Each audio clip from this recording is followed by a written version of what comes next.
Committee to order, please. We will start with the Pledge of Allegiance, so please stand.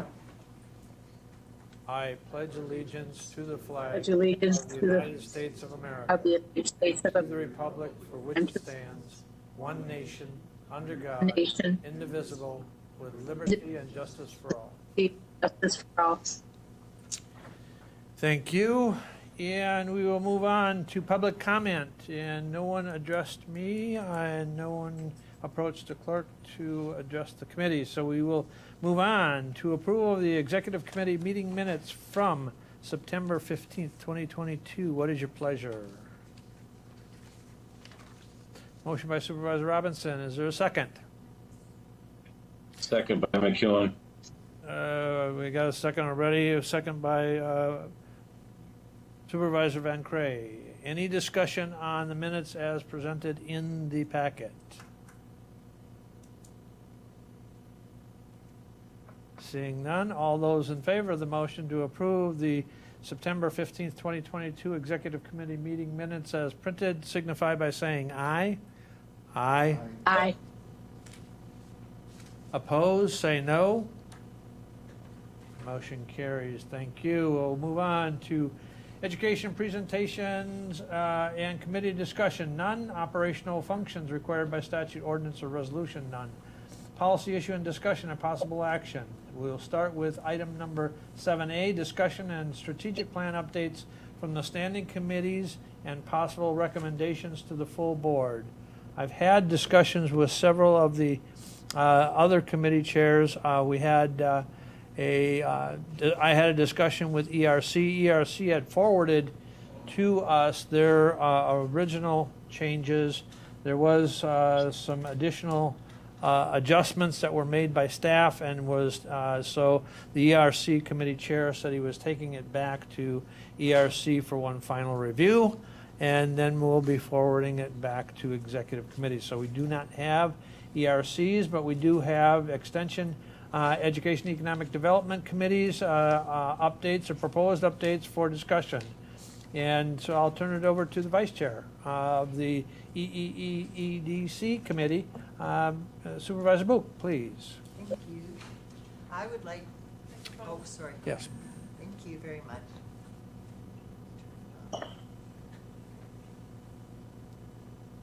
There. Thanks again. I would like to turn this over to Supervisor Baker with the strategic plan objectives 10.8, 10.6, and have him explain that, and also as it goes, involves Kowalski Road interchange. Thank you.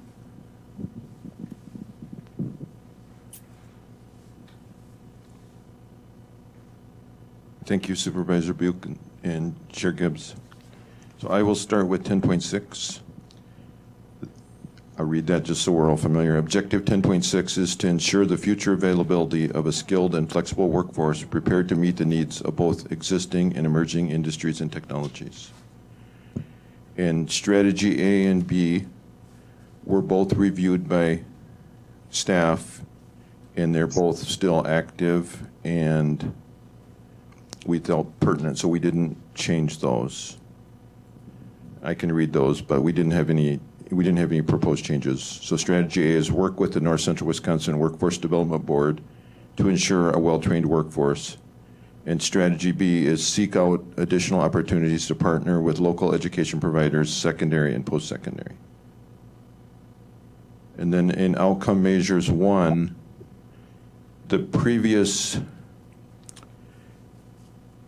outcome measure was by December 31st, 2022, the current workforce participation rate will increase by 5%.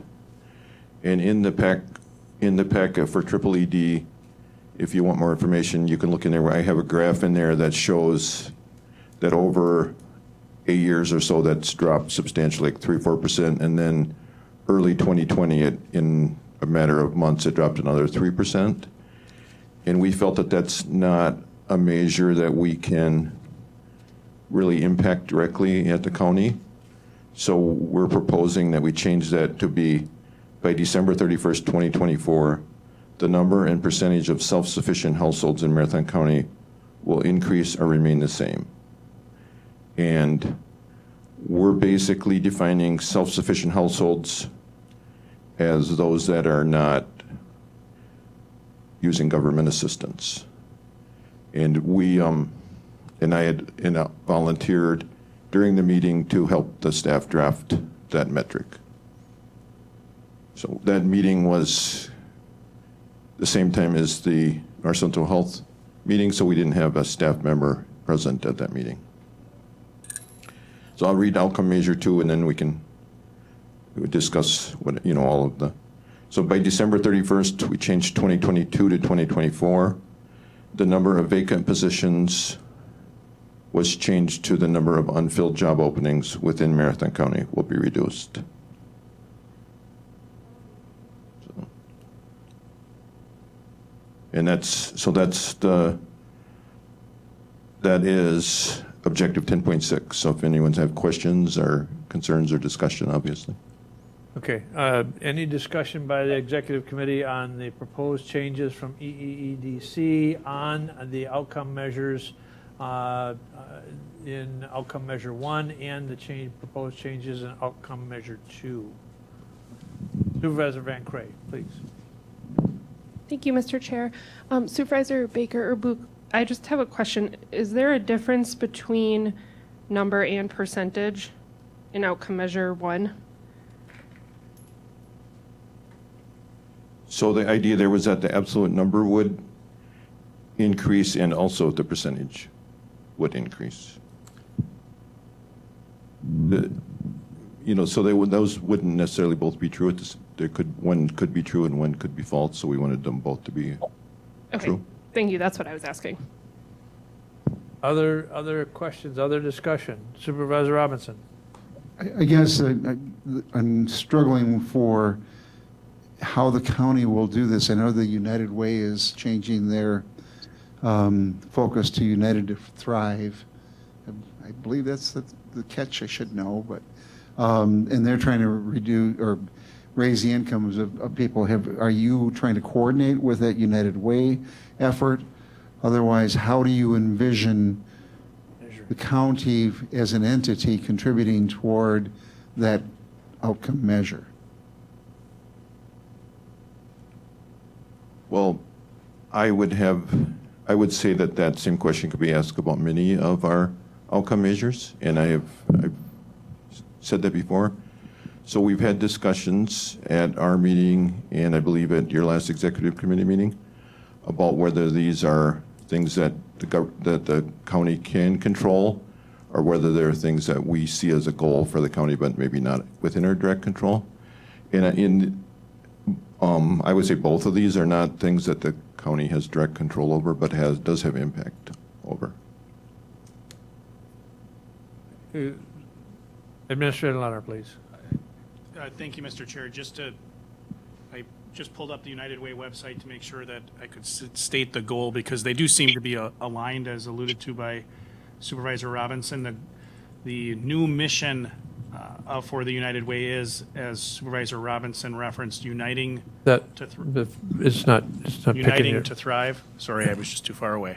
Uniting to thrive. The goal, their overarching goal that they have as an organization across all of their programs, is to lift 10,000 community members to financial stability by 2033. So they do seem to be in alignment. I'm not sure what their definition of financial stability is. My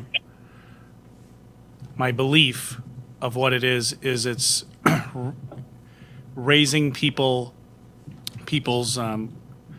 income beyond the ALICE population threshold that they do measure, which is ALICE stands for Asset Limited Income Constrained but Employed, and employed, I should say. So I'm not sure if that is in alignment, again, with the definition, but just to provide that context. Well, I guess the question, when you say self-sufficient and you define it as being non-use of government assistance, I struggle with how we measure that. I mean, if And is there a time period that we measure that for? That's I guess, the question that I have. I offered to work with the staff to develop the metric for this. We can do that before we adopt or after we adopt, but I would agree that, that there's a range of discussions of what the metric could be. I would like to say that I looked at the United Way and aligned this with their goal, but that would not be accurate. So I won't say that, but it's a happy coincidence that that they aligned. So I don't have that answer today. If we need that before we proceed, I would say that this is no less of a defined metric than many of our other outcome measures. So I mean that's maybe a bad standard to hold to, but. I'm not disagreeing. I just think that the more clarity we provide around each of them, every one of them, the better off the strategic plan would be. I would agree with that. I'd be happy to work with Lance or somebody he designates, prior to this moving forward to the full board, so we have better That's fine. view on that. Any other questions? Any other questions by committee members? Okay, why don't you, Supervisor Baker, please provide context around the changes under Objective 10.8. Thank you, Chair Gibbs. So Objective 10.8 is encourage development and redevelopment of key employment centers in areas that possess strong market potential, provide good transportation access for workers, and promote the efficient movement of goods. So I will start with strategy A and B. I will skip strategy C for now. And then I will also do outcome measure 1 and 2. Outcome measure 1 and 2. So we can discuss those, and then I'll go to strategy C and outcome measure 3 after we have that discussion. So strategy A, support efforts to engage the public and private sectors to provide leadership for county economic development efforts. Strategy B, encourage local municipalities on how county infrastructure development can contribute to business and industrial park growth. In looking at the analysis provided by Lance and the staff, we think those are both still valid and good strategies. Outcome measure 1, by December 31st, 2022, utilization of available vacant business and industrial park space will increase by 5%. And when we looked at that outcome measure, we thought there was a problem with that in the sense that if we increase, if we continually increase the utilization, eventually there will not be available space. And that's not really the goal of, we want to have increased space and increased use of that space. So we proposed changing that to maintain a 5 to 8 year inventory of developable land within the municipal business and industrial parks. And that outcome measure actually comes directly out of the comprehensive plan. That's, I think, word for word out of the comprehensive plan. In the triple ED, I reference where that, actually I might not have. I can find that. So then outcome measure 2, by December 31st, 2022 was changed to 2024. The number of, we added private sector, full-time and part-time employee positions in Marathon County will increase or be maintained. So if any questions or discussions on those first plant strategies and outcome measures. I guess I do have one question, and that is, what are we measuring the 5 to 8 year inventory? Is it of the land utilized during a 5 to 8 year period and saying that moving forward is what we need to have vacant? It's a little nebulous as to what the 5 to 8 year inventory is of developable land, because if you have an industry or business that needs 50 acres to develop versus an industry or business that needs 50 feet to develop, it's clearly different in what your need is. And so I'm trying to understand how we're going to measure a 5 to 8 year inventory of something that, I've got to have some context to it, I guess is my question. I would definitely agree with you there, and I would refer back to whomever wrote the comprehensive plan, what they had. I'm sure that there's going to be projection. I mean, there's going to be some estimation, but I recall back in 2008, I believe it was, that it was widely reported that there were I don't remember the number, but 10 years of capacity in industrial buildings in Marathon County. So, I mean, that kind of metric is assessed. I'm not saying it's not going to be exact, obviously, but I still believe it's better than the one that we had before. Other questions?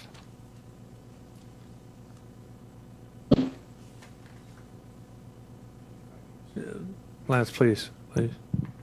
I can do some working with Supervisor Baker to see where we might find that data. My initial inclination is that we would work with North Central Wisconsin Regional Planning to see if they have some economic development data about municipal and industrial park vacant space. I'm a big fan of utilizing measures that already exist as opposed to trying to collect them, but I certainly understand, I think I understand enough about what the goal is, and certainly the rationale is spot on about, we don't want to continually Depleted. increase utilization, because at some point you run out and you don't have enough for economic development, and that certainly isn't the goal of the outcome measure. So I'd be happy, Mr. Chair, to, between now and your next meeting, sit down with Supervisor Baker and kind of put together a game plan of where we're going to look to see if we have those sort of measures already in place. Supervisor Robinson, please. Doesn't McDevco have a survey? I think that if you worked with Kim, that you probably could get a lot of that information through her. I don't know if they have all of it, but that would be the first place I think I would look is North Central Wisconsin Regional Planning. Second, certainly McDevco. We can also talk to, I hope we don't have to go down to the municipal level to do a survey for that sort of information, but I'm sure we can find something very close to a measure that gets at this idea. And also I can work with Supervisor Baker to find that within the comprehensive plan and call that out for a reference. But I think I understand certainly the rationale behind it, and it makes sound logical sense. The only piece that then will follow from this is the conversation that I think I shared at Extension, Education, Economic Development several meetings ago. We haven't historically, and we don't today, have economic development staff. There are some counties that have county staff that work in that space. We do utilize McDevco for certain aspects of economic development, but for lack of a more appropriate term, I'm just going to say we don't have any staff working directly on that issue within Marathon County. Supervisor Baker. So I would agree with your last about the economic development, and I have personally questioned whether these are the best outcomes out of our comprehensive plan to be in our strategic plan, but we, it's granted it's a lot of work to change, and so that's we worked within those constraints. So we didn't have serious discussion about removing the outcome measures. We just worked within what we had. Other questions? Okay, you got one more. Okay, so I left strategy C and outcome measure 3 to the end because they're maybe a little bit different nature or character than many of the outcome measures and strategies that we have. And so I just wanted to discuss those separately. So I represent Cronenwitter. The interchange is in my district even. We have 3 supervisors that represent Cronenwitter. I presented this 2 months ago at EED, and there was a lot of questions, and so I arranged for Dave Mack to come and make a presentation at the most recent meeting, and he did a really good job. Then that's, you know, you can view that, and I would sum that up. Becky Supervisor Book can can say if I sum it up accurately or not, but I would sum it up as Dave Max didn't say that the intersection was justified from a traffic standpoint, but he agreed that from an economic development standpoint, it would certainly be good for the county and be good for Cronenwetter. I am not, and this by extension, the Triple ED committee is not asking the board to support the strategy outcome measure from a traffic standpoint, but rather from an economic development standpoint. If you read the outcome measure, the next step is to do the traffic analysis. We did that 20 years ago, but we need to do that again. What we're asking the county to do is to support the idea of the interchange, because to a large extent, the decision about making interchange is political, not just based on traffic. So if we have the political support of the highest political body in the county, we think that will help us. And so I'll read this. I'll read the strategy and the outcome measures. So strategy C is support efforts to develop a Kowalski Road I-39 interchange to enhance job creation and accelerate housing development. And then outcome measure 3 is by December 31st, 2024, complete interchange justification report for the proposed Kowalski Road I-39 interchange. So I'd like to make a comment on both of those. So Cronenwetter has had the highest growth rate in population over the last 20 years, I believe, of any municipality in the county. And I believe we went from like 4% of the county to 6% of the county, but we had about 25%, and I don't know if the statistic is exact, but around 25% of new housing development in the whole county, even though we're like 5 or 6% of the county. So we have developed a lot of new housing compared to, percentage-wise, compared to other parts of the county. And one of the things that Dave Mack pointed out was that we have soil type that makes it less expensive for us to develop housing compared to some other. So we have a comparative advantage in housing development because we have sandy soil. So we can put in sewer and water at less cost than in some other municipalities. And then the other outcome measure 3, we are not asking the county to fund that. Cronenwetter has put in $125,000 in the budget for the first year of that interchange justification report. So we're not looking for funding for that. We're just looking for support from the county board, basically. So, thank you. Questions by committee? John? I'd be negligent if I didn't speak up, so. This issue's been before Infrastructure Committee, and they looked at the traffic counts, and it just wasn't merited. I think I want to go back to some of the comments that Supervisor Baker made that relative to the need to promote housing, yet Cronenwetter has been enjoying significant housing growth. I think when you start looking at interchanges, and particularly interchanges on state highways that we don't control, that are not connecting to county trunk highways, I think we should let the process work its way through. There has been growth in Cronenwetter. There are 3 interchanges that serve the community: Maple Ridge, the 153 at Mosinee in Cronenwetter, and the Business 51 at Rothschild in Cronenwetter. When you bring in new interchanges, and as you begin to move economic development activity, many times it occurs at the expense of other communities.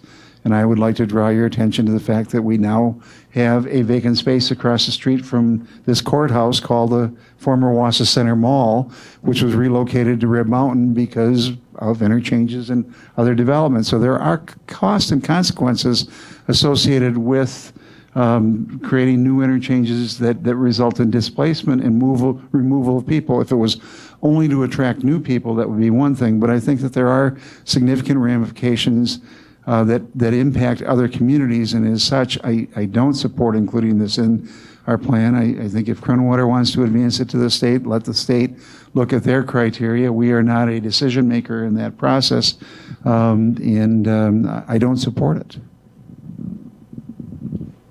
Supervisor Mask. Supervisor Mask, go ahead. Thank you. I agree with Supervisor Robinson. I remember when the state was redoing the roads and they were going to eliminate the Maple Ridge Road ramps, and there was a big fight to keep them. So I think we should be happy with what we have. I know that they used to have a limit of 1 mile or more between interchanges.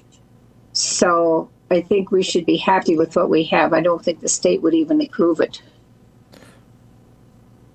The other thing I could say is, almost, well, any municipality could make the argument that an interchange on a highway interstate could improve development, whether it be Cronin-Witter or whether it even be Knowlton, part of Knowlton. So in Knowlton, is on a county highway road interchange right now.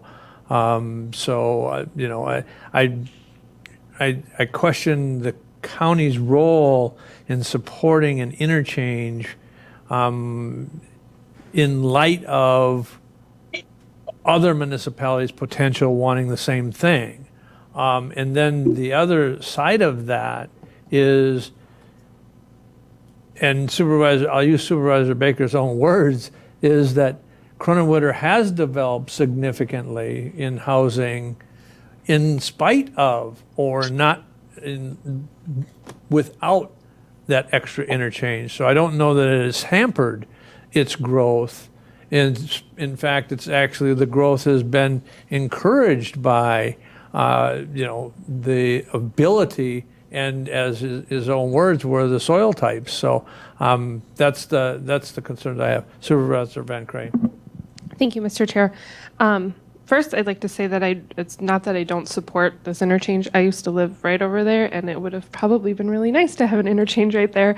But I question if something this specific belongs in our strategic plan. I can't recall any other strategies that are this specific, calling out a location. I think I could be in support, if it made sense, of a strategy that maybe just was a more vague strategy, if you will, that was supporting efforts to take a look at, all infrastructure that could support economic development, where that might be best in the county to support that. I could get on board with that. And my other comment is, I don't know if it makes sense, but I know as a board, you're looking for approval from the highest body in Marathon County. As a board, we have brought resolutions forth before stating our support of something. I don't know if it would be appropriate to do something like that, but if you're looking for support, it could go that route instead of having something so specific in the strategic plan. Other questions or comments? Supervisor Baker, go ahead, please. Thank you. Thank you for those comments. They were very appreciated and thoughtful. I'll make a couple comments in reply. So I would, in terms of if the village or if the county board thought that it was more appropriate to do a resolution as Supervisor Van Crane, that'd be fine. In terms of Supervisor Robinson's comments, that it is definitely true that that there is pros and cons. If we put the interchange in, it would potentially impact other communities, and there is potential that other communities would like to have interchange as well. However, we're not saying that they can't request them. No one has. Well, actually, Rothschild has requested interchange. So I shouldn't say no one has, but Cronin-Witter has invested a large amount of money in this already over the years. We rebuilt the overpass from 2 lanes to 4 lanes to prepare for this. We put in lights at Kowalski and Business 51. So I mean, we've done a lot of work on this. I don't believe that there is a corresponding effort by any other village or municipality to do that. So I don't think it's really a completely, I'm not saying it's unreasonable, but it's not, no one has went to the effort that we have, I believe, I would, if that's not true, I'd be happy to listen to. And as far as, we have been successful with housing, but I think if you look at the housing growth from 2000 to 2010 versus from 2010 to 2020, we have slowed down quite a bit. We also, I know that Administrator Leonard had mentioned to me earlier in the year that the net new growth had went down. And if you look at how much we had grown before in Corona Winter, we contributed a lot to that net new growth, and we're not contributing recently as much as we were before. So, if you look back at the economic development video on, I think it was page 38 of the long-range transportation plan, there's a very detailed description of how traffic patterns in interstate drives development. Yes, we have had success in the past, and I'm not saying we won't have any success in the future, but this is what Corona Winter has proven, that they can sustain new development housing, and this is what we're asking for. So if we decide not to do it, that's fine, but I think we should consider it. Thank you. Other questions or comments?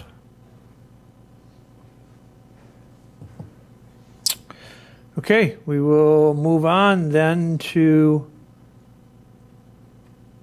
Public Safety. Chair of Public Safety, Mr. Boots. Supervisor Boots, please.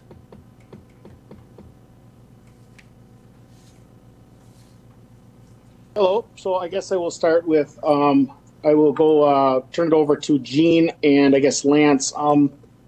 Gene and I have been kind of talking in the background, just so you know. Some of the things we've seen in here. I guess, Gene, what are some of the things you're seeing we did not in here put in differently?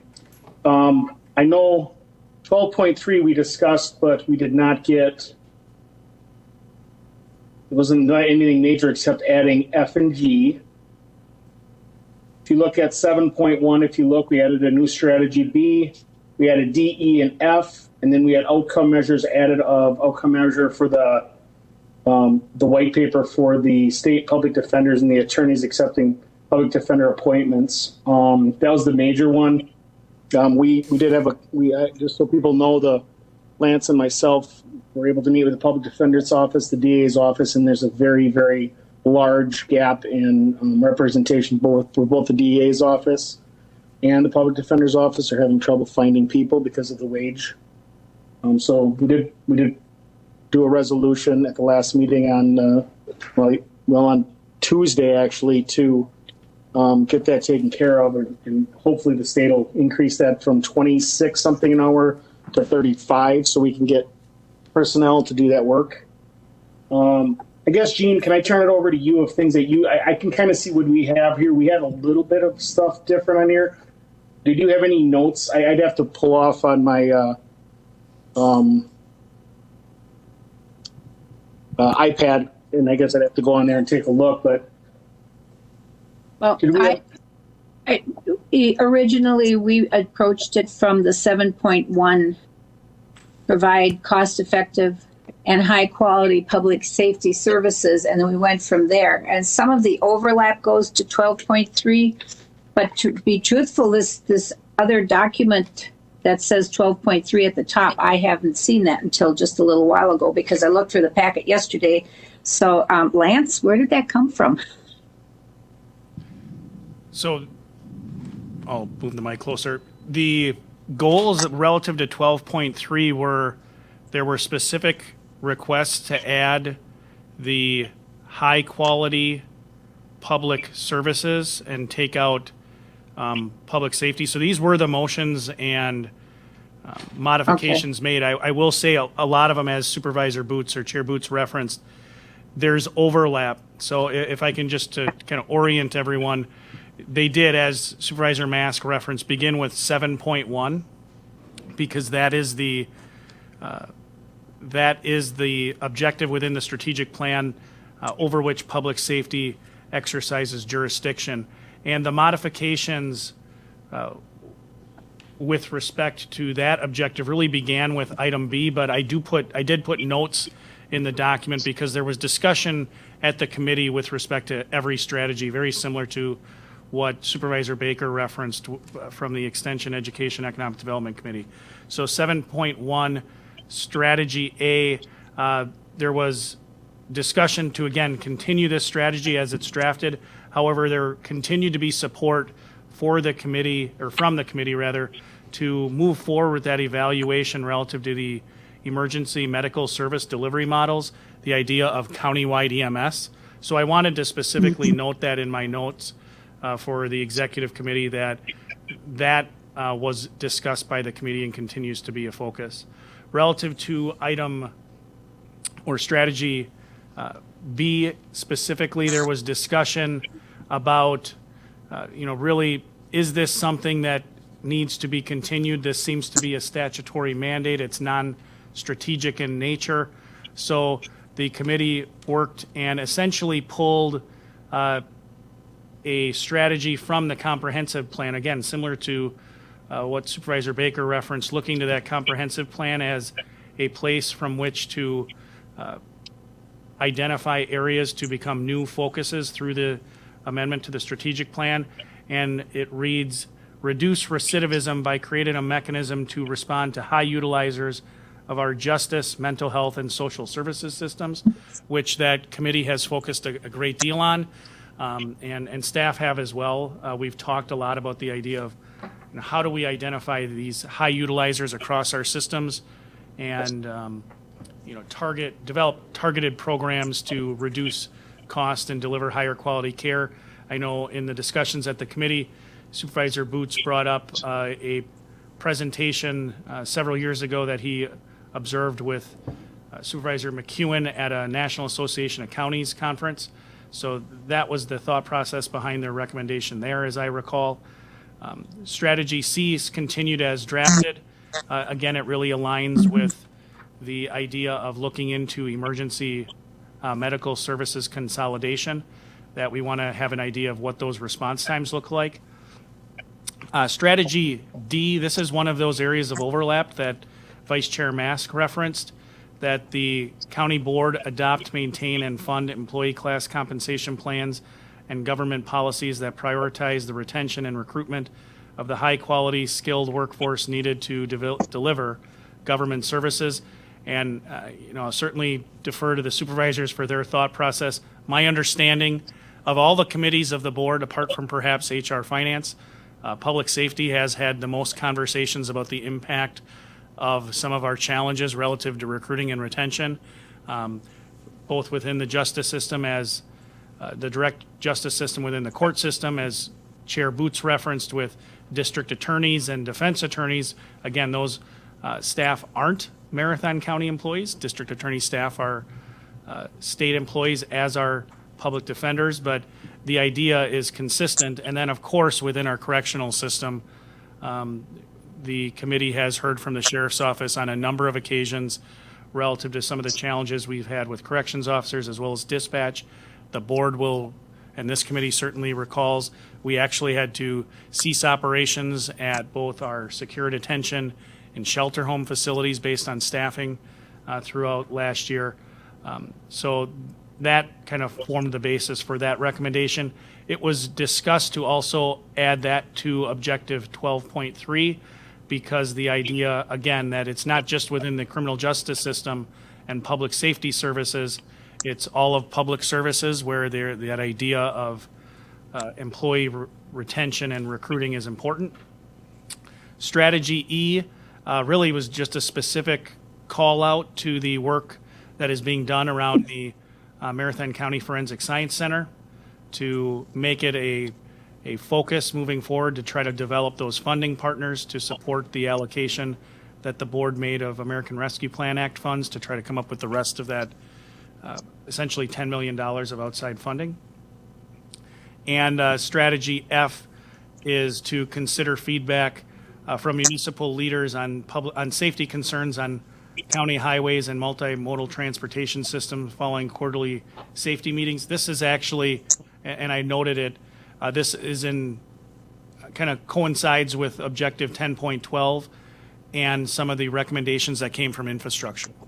The idea that, again, public safety and infrastructure are aligned in that sense that they really need to have feedback on county highway and multimodal transportation systems. And those meetings happen already.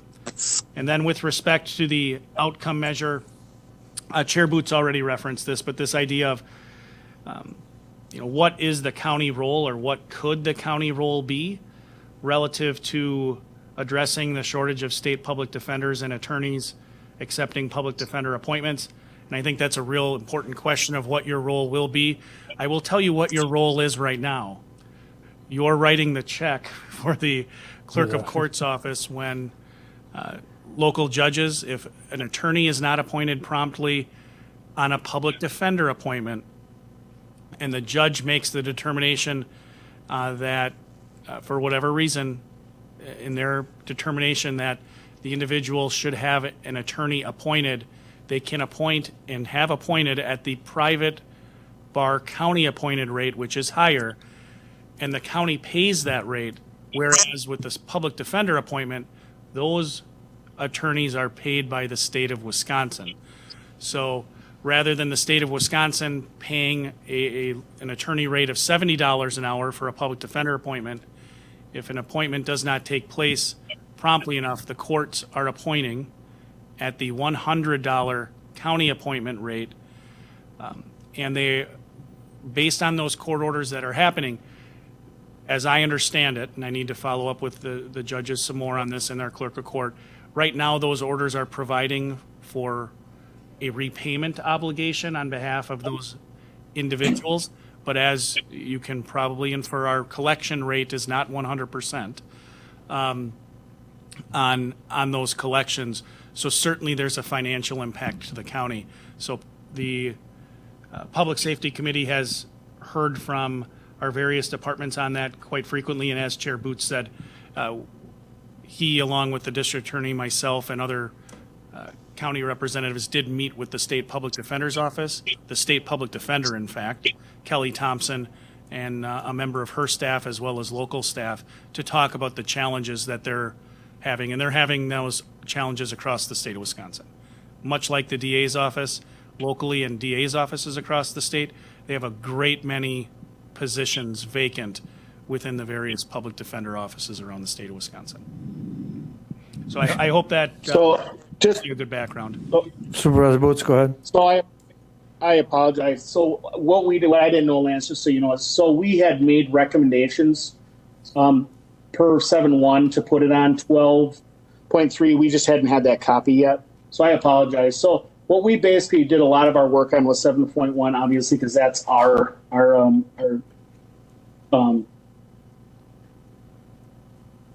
so the new ones in there would be B. The new strategy B was recidivism, because like we talked about, the high utilizers, that's what's really killing us in the jail. And then the other second main thing we were looking at is, I think people, I don't know if we knew that or not, but people on the board know this or not, but at one point, and I don't know where we're at now, we were down, we were actually busing out 82 people or taking them to different facilities because we were down jailers. So that's why the priority shifted, and where we added the basically getting compensation plans and things like that to attract people, because it doesn't take long taking those people to other places where we could be paying a better wage to keep them here, and we're going to be not losing as much money, I guess I could say. So that's where we shift a little bit, and that's why at some point in our meetings we did talk about why are we having it in here? Do we really need it in here twice, as far as compensation plans and policies to employee class compensation and get skilled workforce and things like that? Do we need it in two places, 12.3 and 7.1? And we decided the answer was yes, because we feel it's that high of a priority because of what I just said with people getting shipped out to different facilities. So we're paying other people to take our inmates. That was the big one, like Lance had mentioned. And then like he's also mentioned, the second thing was the DA and the public defenders. And I guess it's a bigger problem than we knew until we met with the public defender's office. And Teresa's been expressing this also, but now we know it's on both ends. So I guess with that, I'll open it up to Jean with her thoughts. She's been very instrumental in putting this together too. So. Okay, well, thank you guys for doing all the talking for me. Well, it's true. Lance, you're better spoken than I am. So the outcome measure one on the second copy by December 2024, emergency response time for public safety, law enforcement, fire, and emergency medical services will decrease. And then outcome number two, which is the white paper one. So do we add on the other document number 2 and number 3, do we add them as 3 and 4 then to our outcome measures? By December 31st, 2022, the number of county employees who have completed the Marathon County Leadership Development Program will increase by 25%. And then the next one, do we add them as 3 and 4 then to our outcome measures? Lance? Sure, and I apologize. I think when Supervisor Boots indicated that they hadn't seen 12.3, that makes sense. Yeah. The notes I put in for 12.3 are really from outcome measure number 2, and Okay. outcome measure 3. Those are staff. Those are my thoughts, because this committee has jurisdiction over those objectives, and because they were discussed the strategies were discussed at public safety, I included those recommendations from public safety. But as I was talking with our human resources director about outcome measure number 2, we've done I think a very good job on both 1 and 2 about making sure staff get through each of those programs. Now, the pandemic posed a significant challenge, and it actually caused us to cease operations of our leadership development program.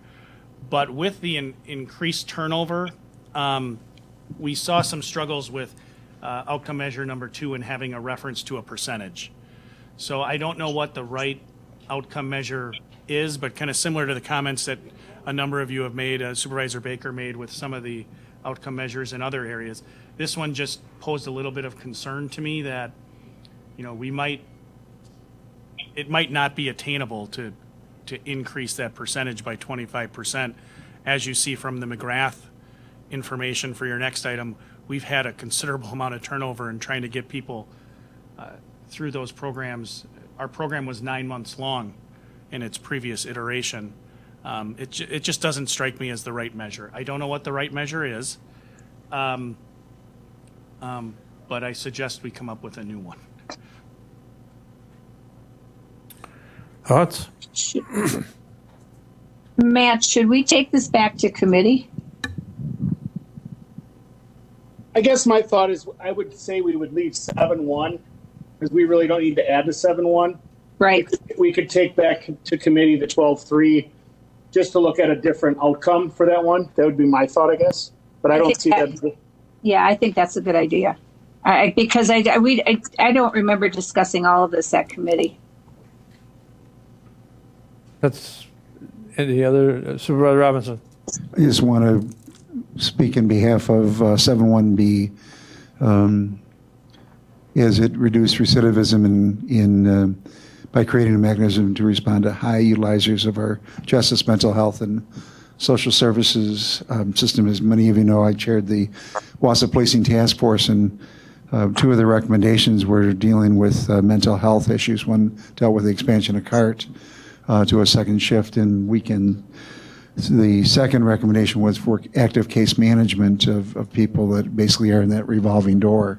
And I think it's critical that we accelerate that to try to reduce that recidivism rate in whether they're in crisis, jail, or have other needs. We need to do a better job of managing those people.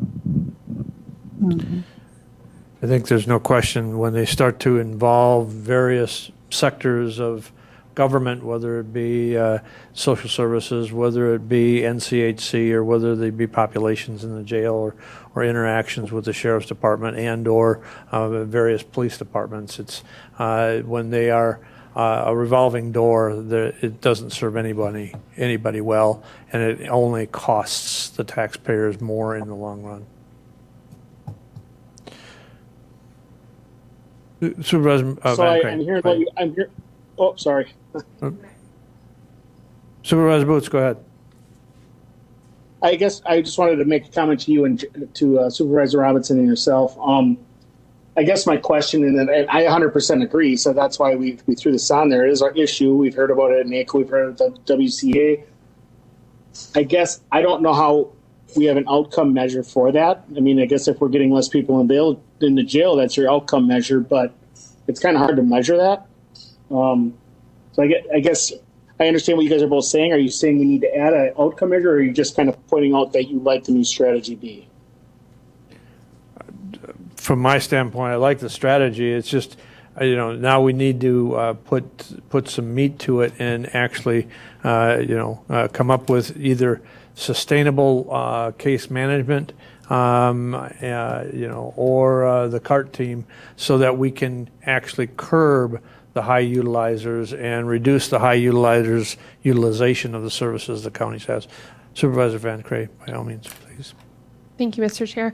Can I put a request in that once all of the committees are finished with their changes, that it all be formatted the same so it's easy to see before it goes to the board what was removed, what was changed or added? Thank you. Go ahead. Woodlands, please. No, we certainly can do that.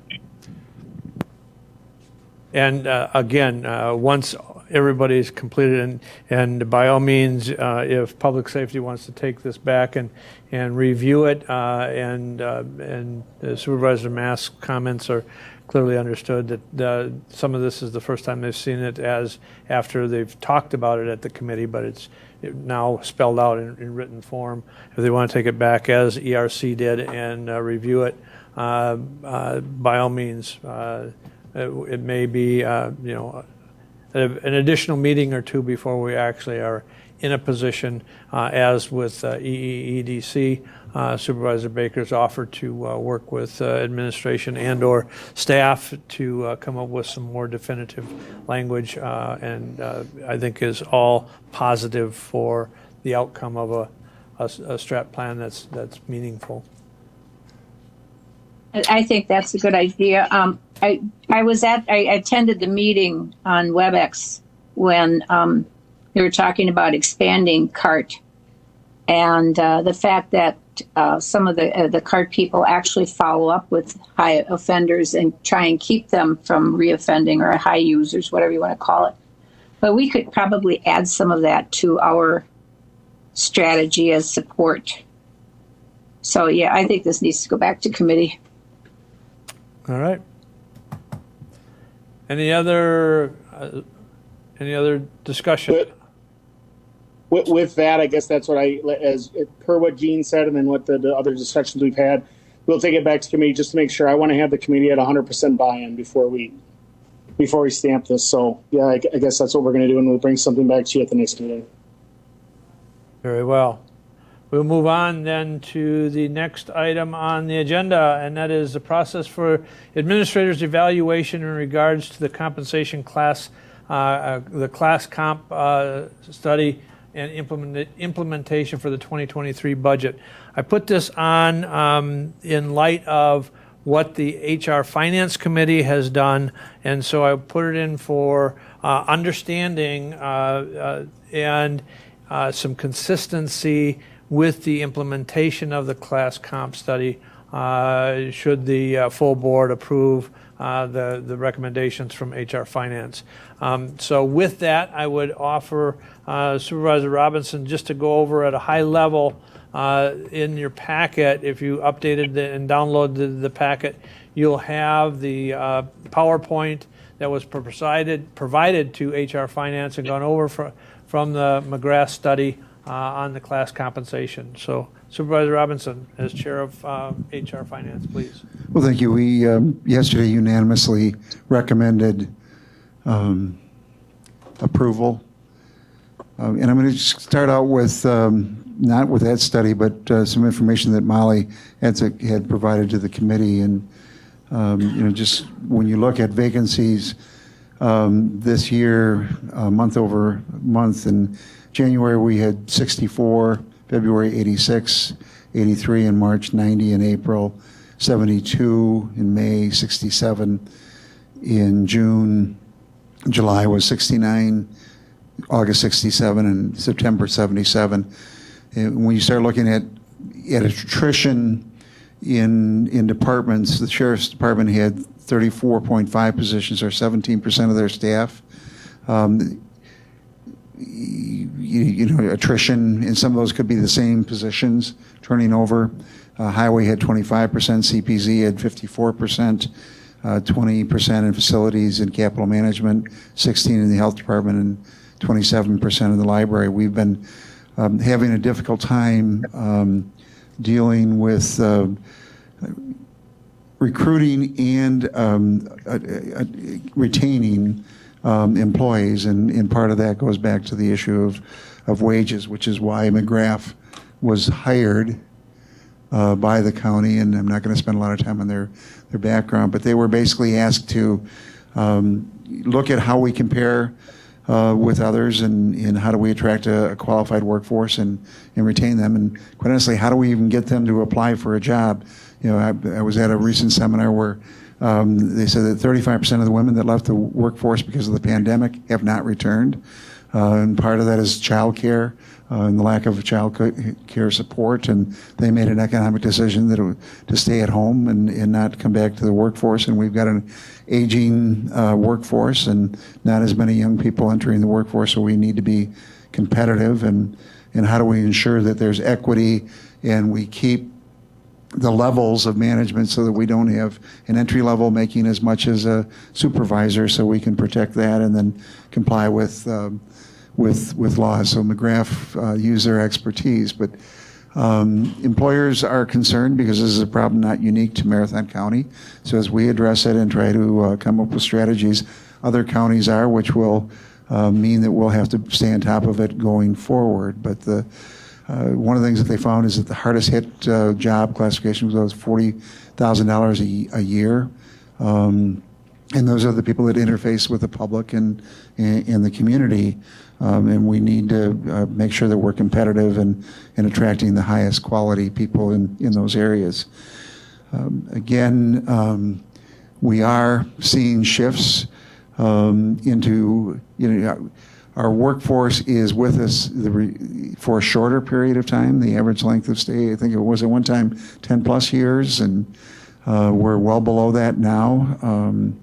There's not when I talk to my daughter, she says, I'm not going to be like you. I'm not going to, be with one employer. They seem to move around, and she's proving that with transitioning to a new position later this month. But I think that that's a reality. So we have to make sure that we can attract them, because every time we lose someone, we have to train somebody, and there are significant costs, and it could take 5, 6, 7 years to bring that person up to speed. So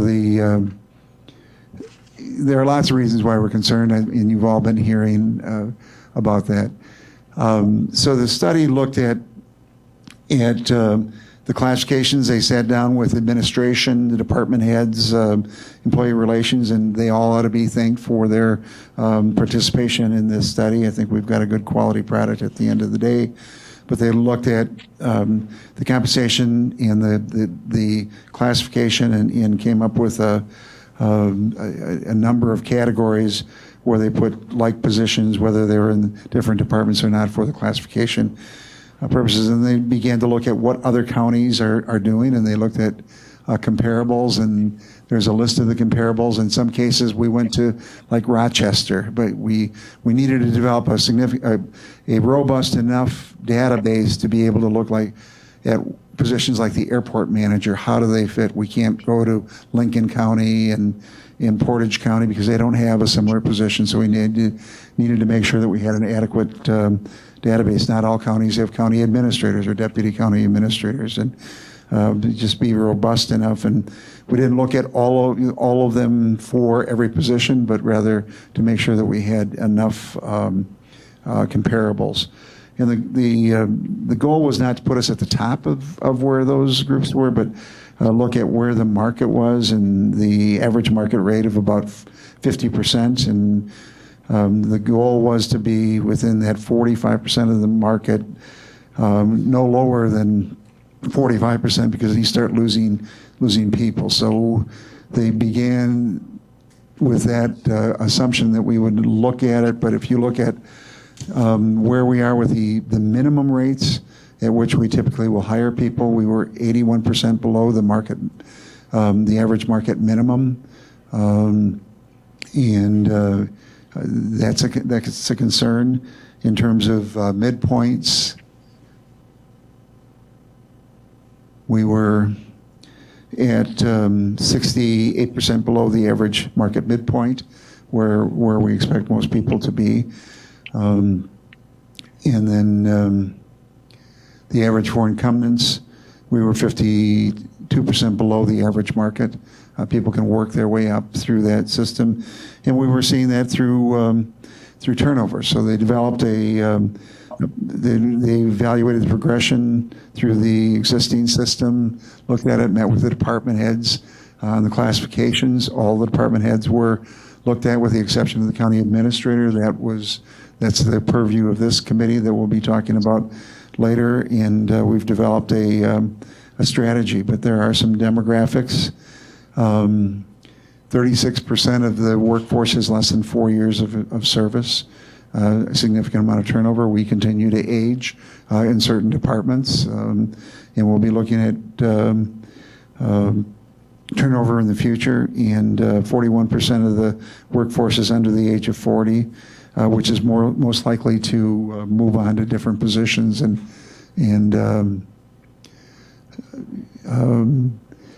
leave us with vacancies. So the recommendation was that to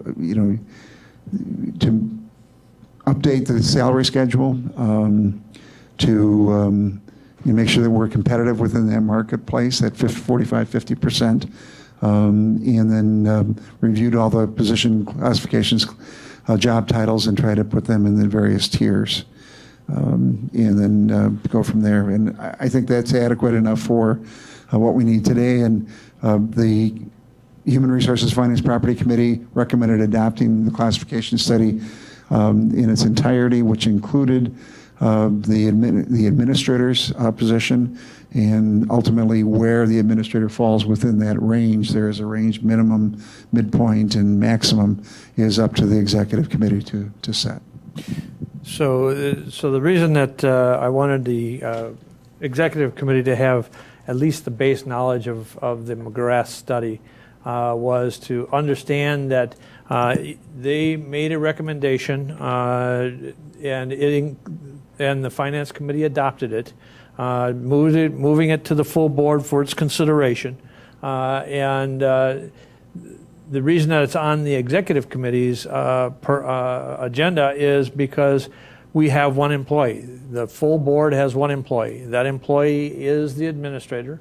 And our board rules call for the evaluation of the administrator by the executive committee in year one of the 2-year term.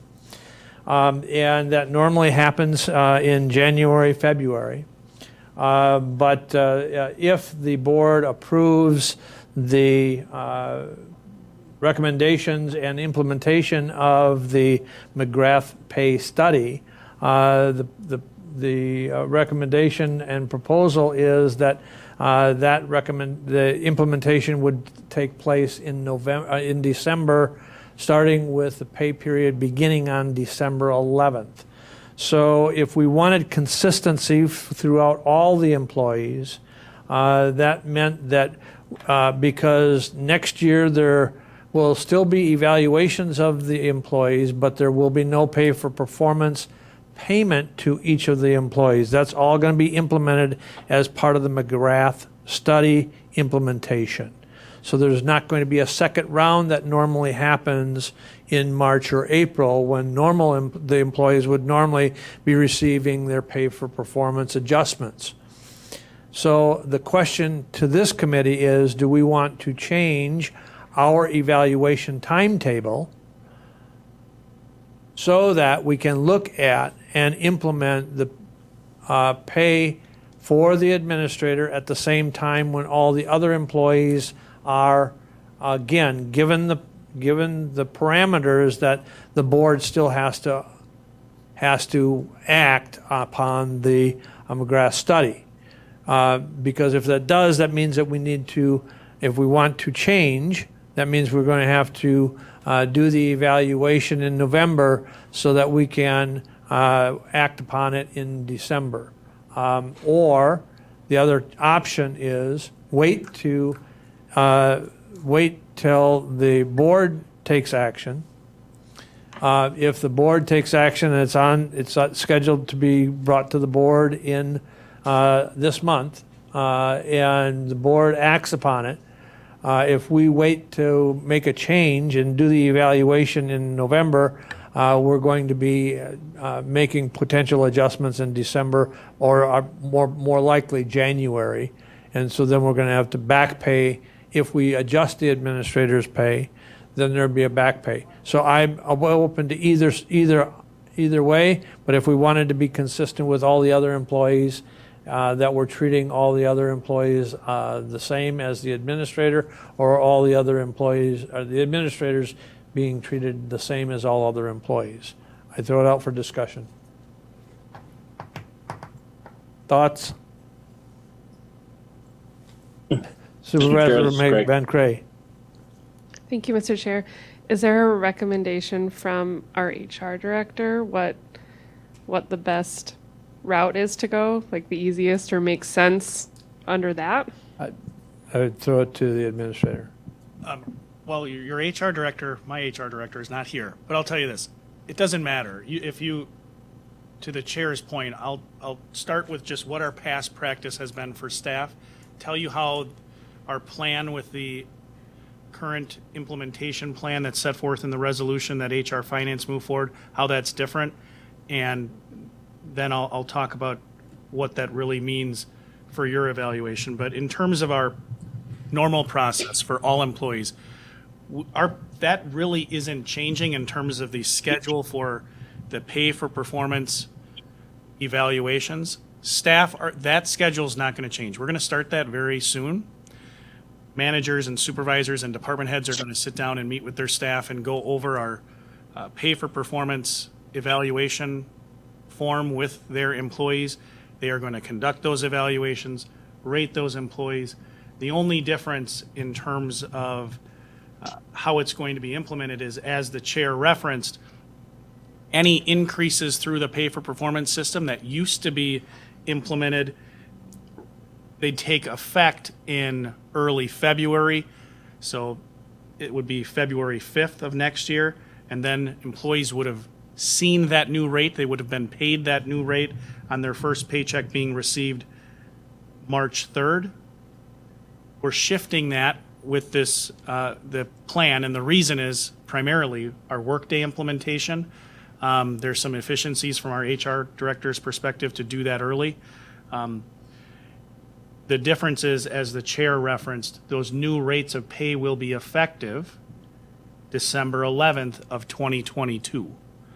So that is the difference under the proposed implementation plan from our past practice. As the chair referenced, it is not unusual, at least as I understand it in my specific experience as well as my predecessor, that the evaluation from the executive committee or the board is later. And then we discuss rectifying that just through back pay. That isn't a problem at all from an operational perspective, but I just wanted to provide that context of how the implementation plan historically had worked with pay for performance. The slight change in terms of timing that is going to be happening should the board approve the recommendation from HR Finance that's set forth in the resolution. And really, with respect to my evaluation, my only request is that we don't move quickly and compromise the quality of the evaluation. I really do appreciate, as I've shared in every conversation I've had with this body and the board, clear feedback as to what's going well, what you'd like to see be done differently. And my hope is we continue that frank discussion and have good, solid feedback as part of the evaluation. So I guess to answer your question, no.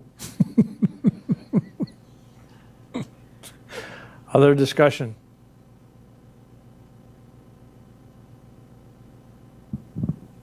Preferences? Kurt, this is Craig. Go ahead.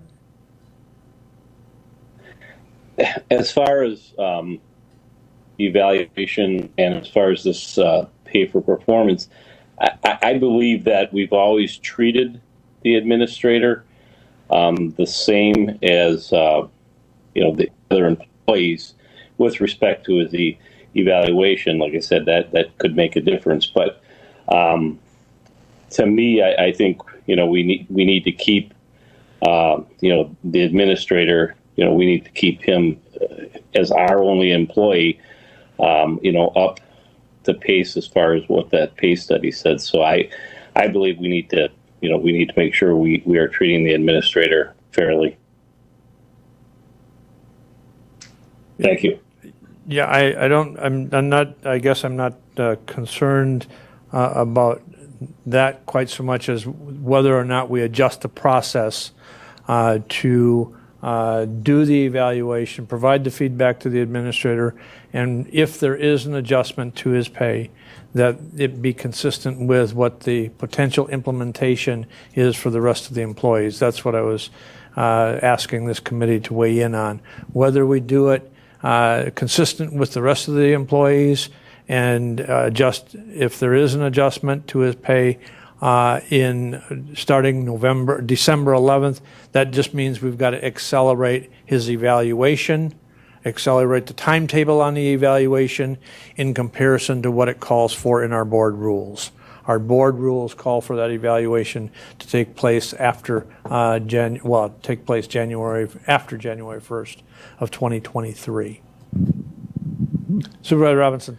A question perhaps for Corp Counsel. My understanding of our evaluation process is that this is the year that the executive committee does the evaluation, and every other year the county board is involved in that, so it would be the purview. And I don't have the rules before me. Are there prescribed timelines for us in the rules? I know that there are provisions relative to the county board involvement, but are there any from the executive committee that would impact or impede any flexibility of the committee?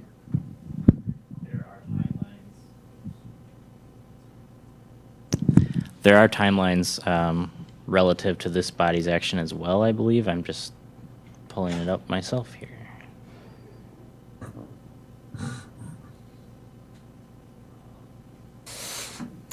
And while you're doing that, I think that we also need to keep in mind that there are two components of this. One is the range that we establish for the administrator, and I would hope that we could adopt that range as part of the final report. And then the issue is, where does he fall within that range? Is a purview, I believe, of this committee at a later date. So we wouldn't separate out the range for the person based upon the study, but rather the placement within it based upon performance.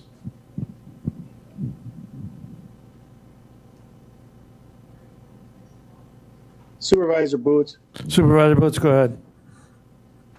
So in my mind, obviously, this is going to have to go and get adopted by the full board. That's correct. And then after that, then it would be implemented December 11th, is what you're saying. I guess in my mind, we would do it at the exact same time. We would just have to hurry up because we want to keep it on the same timeline. That's just my input.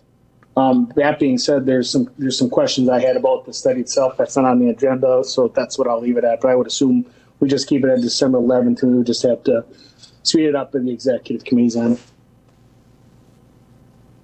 Go ahead, Michael, please. Thank you, Corp Mr. Counsel's Chair. got some comments or responses. Relative to Supervisor Robinson's question, we do have a rule related to the administrator's evaluation. It's Rule 21. Subsection B of that rule talks about the annual performance appraisal, which the executive committee does complete. The rule indicates that each January, the executive committee of the county board will conduct a performance appraisal of the county administrator, consistent with the pay for performance process established for other county employees.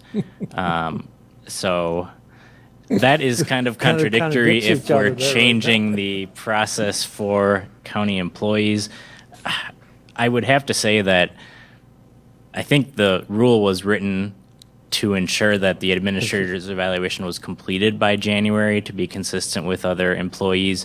I don't think the rule would necessarily be violated if this committee chose to do that evaluation earlier to coincide with evaluation of other employees. I think that's consistent with the spirit of the rule. But as written, I think January is the deadline for that evaluation to occur. Okay. Supervisor Robinson, go ahead. In light of that, I think there is merit in having the body of all county employees move at the same pace. And I would support conducting the evaluation in time to have it in effect in December. Is that a motion? Yes, it is. Okay, the motion is to do the administrator's evaluation so that we can coincide any adjustment, if any, on the implementation of pay for performance, starting consistent with the December 11th pay for all the other employees, if adopted by the full board. Is that the motion? Is there a second?